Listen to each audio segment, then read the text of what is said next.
ginagawa, paglingkod sa'yo'y aming panata. Lahat ng pagsubok di namin iiwasan, kasama mo kami sa laban. Serbisyo, tagumpay, alay sa'yo, puso ang puhunan sa bawat serbisyo. Walang iwanan, laging kasama, bawat isa'y mahalaga. Magandang araw mga katagumpay. Isa sa mga pangunahing hakbang ng ating pamahalaan tungo sa bagong Pilipinas ay ang pagtitiyak sa malusog na kinabukasan ng bawat batang Pilipino. Kaugnay nito, tiniyak ng Department of the Interior and Local Government or DILG na bigyang prioridad ang nutrisyon ng mga bata sa unang 1,000 araw ng kanilang buhay. Isang kritikal na yugto para sa kanilang paglaki at paghubog ng isip.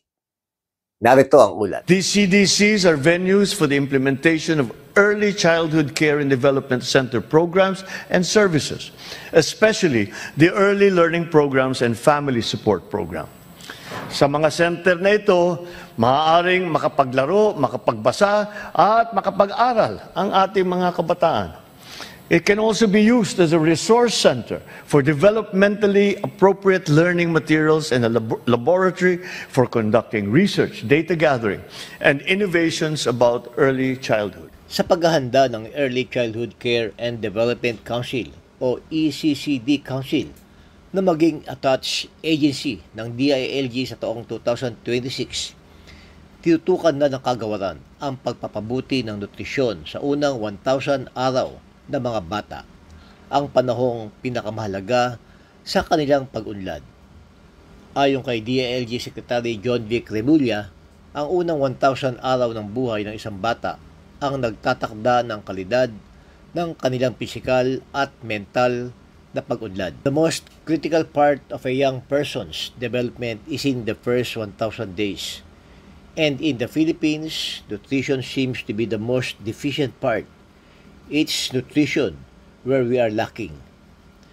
Ipinahayag pa ng kalihim na ang sapat na nutrisyon sa maagang yugto ay makatutulong upang mapaangat ang antas ng IQ at kabuuang kakayahan ng mga kabataan. Sa tulong ng mga lokal na pamahalaan, nakatakdang palakasin ng DILG ang feeding programs at mga Child Development Centers o CDCs sa buong bansa. If we can have better intervention through mandatory feeding of children, it will go a long way in increasing the mean IQ development of our children. Sa kasalukuyang, may higit 28,000 barangay na mayroon ng sariling child development centers. Ngunit patuloy ang panawagan ng DILG sa mga LGU na palawakin pa ang mga programang pangnutrisyon at edukasyon sa kabataan.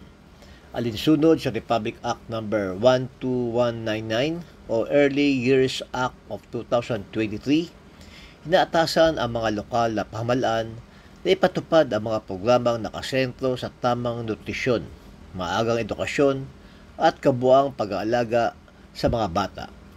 Sa ilalim ng batas na ito, ang ECCD Council ay magiging attached agency ng DILG na pamumunuan ng DILG Secretary at ng DepEd Secretary bilang mga co-chair. Bilang suporta, naglaan si Pangulong Ferdinand Marcos Jr.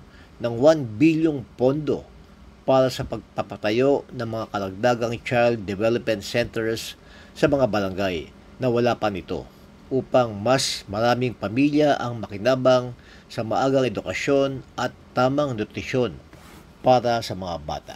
Mga ka-ATD, ang pamumuhunan sa unang 1,000 araw ng buhay ng isang bata ay pamumuhunan din sa kinabukasan ng ating bayan.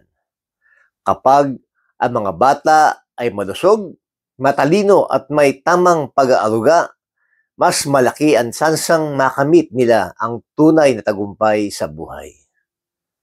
Ako po si Arnold Divina. Para sa serbisyong tagumpay, serbisyong totoo, serbisyong may malasakit, serbisyong tagumpay.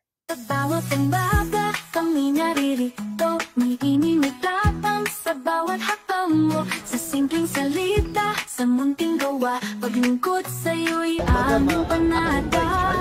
Lahat ng pagsubok, di namin iiwasan. Kasama mo kami sa laban. Serbisyo, tagumpay, alay sa'yo. Ako po si Doc Engineer Arnold Divina. At ako naman po si Aida Gonzalez and we are your hosts here on Tagumpay It's All Good. Dito sa channel ito, we bring you real stories, inspiring journeys, and good vibes na siguradong magpapalakas ng inyong umaga. Kaya naman, don't miss out. Follow and like us on Facebook. And don't forget to subscribe to our YouTube channel. Just search Tagumpay It's All Good. At syempre, share nyo na rin sa inyong pamilya, barkada at kapitbahay. Let's spread good news, good vibes, and God's goodness. Dahil sa Tagumpay, it's all good!